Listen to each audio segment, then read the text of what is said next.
Olá, tudo bem? Sejam bem-vindos ao Banca Virtual. Eu sou o professor Luiz Eguê e nossa aula de hoje é sobre equação da linha elástica. Então, observamos a viga.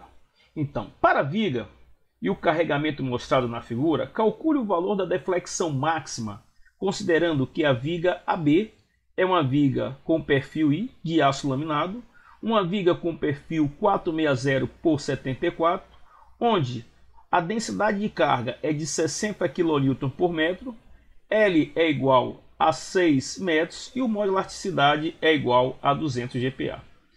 Então, vamos observar aqui. Nós temos aqui uma viga biapoiada com esse carregamento distribuído uniformemente, ômega, onde sabemos que esse valor é igual a 60 kN por metro. Então, o que é que nós estamos querendo? Vamos ver? Nós estamos querendo determinar exatamente a deflexão máxima que ocorre nessa viga em função de quem? Desse carregamento.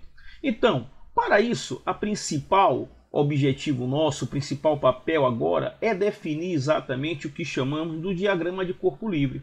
Então, vamos observar que se eu tenho uma viga de comprimento linear L e uma densidade ômega, eu vou verificar que nesse ponto aqui, olha só, eu vou ter exatamente uma carga de meio de ômega L, ou seja, observando que eu vou ter ômega vezes L dividido por meio, então eu vou ter essa carga.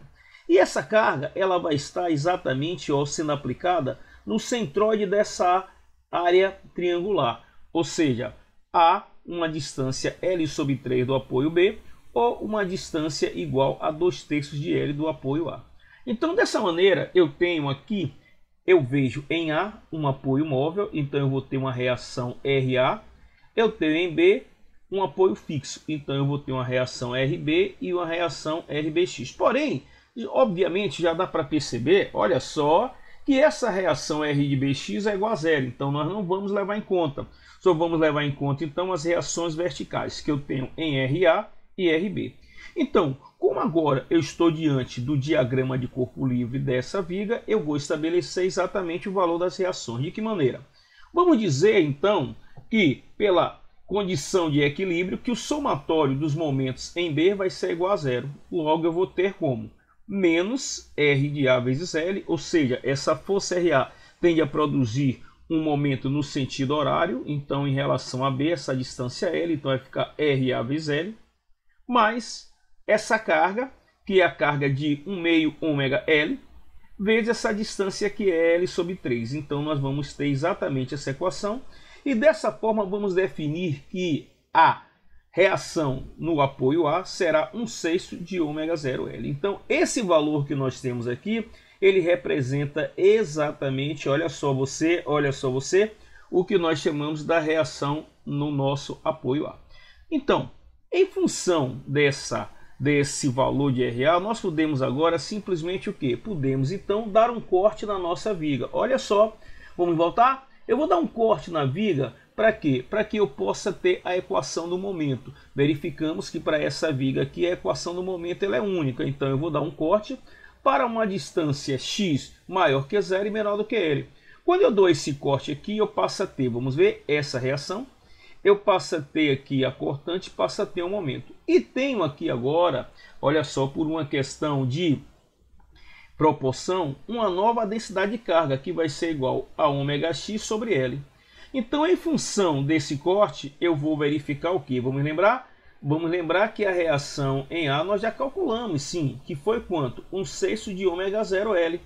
Então, a partir daí agora, eu vou simplesmente estabelecer que o somatório dos momentos em relação a esse ponto onde eu dei o corte é igual a zero. Então eu tenho 1/6 de ômega 0 L vezes a minha distância x, que está aqui muito bem.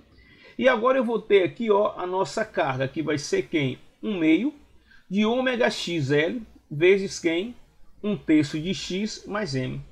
E dessa forma eu passo a ter o que eu chamo da minha equação do momento, ou seja, a equação do momento em função de x, onde nós podemos admitir que a nossa equação do momento em função de x será 1/6 de ômega 0 Lx menos 1/6 de ômega sobre L de x ao cubo. Então essa aqui, amigos, é a equação que rege o momento de toda a minha equação.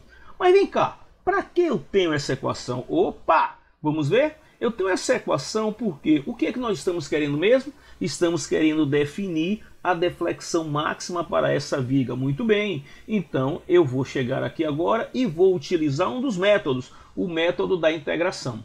Então, lembra? O método da integração é um método que diz que o modo de elasticidade vezes o momento de inércia vezes a segunda derivada da função de y em função de dx é igual à equação do momento. Então você observe, vamos voltar, que nós estabelecemos exatamente essa equação do momento para que agora eu possa aplicar exatamente o método da integração. Então lembrando, olha só, quem é a equação do momento? 1/6 de ômega 0 Lx menos 1/6 de ômega 0 L de x ao cubo.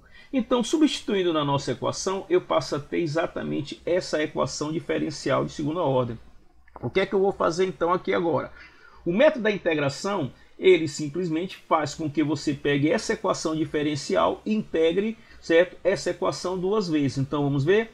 Primeiro, quando eu faço a primeira integração, ao fazer a primeira integração, eu tenho EI, integral da segunda derivada me dá a primeira derivada, que é igual a 1/12 de ômega Lx ao quadrado, menos 1/24 de ômega Lx à quarta mais C1. Olha bem, eu aqui obtive a minha primeira equação, fazendo a integração de toda esta equação. Agora vou fazer o que eu chamo da segunda integração. Ao fazer a segunda integração, eu passo a ter que EI vezes y é igual a 1/36 de ômega Lx ao cubo, menos 1/120 de ômega L de x à quinta mais C1 de x mais C2. Que interessante, meninos. Olhem bem, vamos ver aqui, amigos. Eu passei então a ter duas equações. Uma equação, que é essa segunda aqui, vai me dar exatamente a posição, ou seja, o que a viga defletiu, e essa outra de dy dx, que me dá exatamente o que nós chamamos da inclinação em cada ponto. Então agora, diante dessas duas equações, eu posso sim estabelecer o que, amigo? Qual é a deflexão máxima. Mas espera aí, eu preciso de uma coisa muito importante. Eu preciso de quê? Eu preciso verificar as condições de contorno. Por que as condições de contorno? Porque em função das condições de contorno, eu posso simplesmente verificar o quê? Primeiro, para x igual a 0, y é igual a 0. Ou seja, nesse ponto aqui A, eu sei que é um ponto onde nós verificamos que nesse ponto aqui, que é um ponto do apoio, eu não tenho deflexão. Então, se x é igual a 0, y é igual a 0. Muito bem. E eu vejo que também nesse ponto B aqui, a nossa viga não vai fletir. Então, para essa distância toda x igual a L, y também é igual a 0. Então, eu vou utilizar, sim, a nossa condição de contorno para que nós possamos, olha bem, definir quem vai ser a constante C1, quem vai ser a constante C2. Muito bem. Então, dessa forma, eu verifico. Olha, se eu utilizar a minha condição para x igual a 0, y igual a 0 e jogar na minha equação, eu vou ter 0, 0, 0, 0. Opa! Eu vou ter que C2 vai ser igual a 0. Então, através da minha condição de contorno, eu já sei que quando x é igual a 0, y é igual a 0. Então, amigos, eu concluo que C2 também é igual a 0. Muito bem, valeu. Agora eu vou pegar a outra equação de contorno. A outra condição de contorno me diz o quê? Que para x igual a L, y é igual a 0. Então vamos substituir na equação. Quando eu substituo 0, onde tem x eu coloco L. Então sei que C2 é igual a 0. Então, fazendo a substituição, eu vou encontrar que a nossa constante C1 vai ser igual a menos 7 de ômega 0, L ao cubo sobre 360. Muito bem. Então agora, olha bem, eu tenho as minhas equações e já sei os valores de das suas constantes. Mas o que é que nós estamos querendo? Vamos lembrar? Estamos querendo determinar o ponto em que a deflexão na viga ele é o que? Máximo. Poxa, mas vem cá, gente. Eu tenho a nossa viga, olha bem você, com um carregamento linear. Então eu não posso dizer, é um erro dizer que a deflexão máxima vai ser para a posição x igual a L sobre 2. Olha bem o que eu estou dizendo, hein? É um erro eu falar que nesse caso, certo, a deflexão máxima é para um ponto x igual a L sobre 2. Não, não vai ser para esse ponto médio da viga. Então eu vou ter que o quê? Vamos lembrar? Eu vou ter que calcular o ponto em que a deflexão é máxima. E aí eu sei, o ponto em que a deflexão é máxima, eu tenho um ponto que eu não tenho inclinação, dy dx é igual a zero. Então o que é que podemos fazer? Vamos pegar a nossa equação, que é a nossa primeira equação que nós simplesmente integramos e temos aqui, que é I é igual a dy dx igual a 1 meio de ômega 0 L x ao quadrado menos 1 sobre 24 ômega L de x à quarta mais C1. E vamos simplesmente usar essa condição. Sim, lembre sempre que quando o ponto de deflexão ele é o que? Na deflexão máxima, nós sabemos que eu não tenho inclinação. Então, dy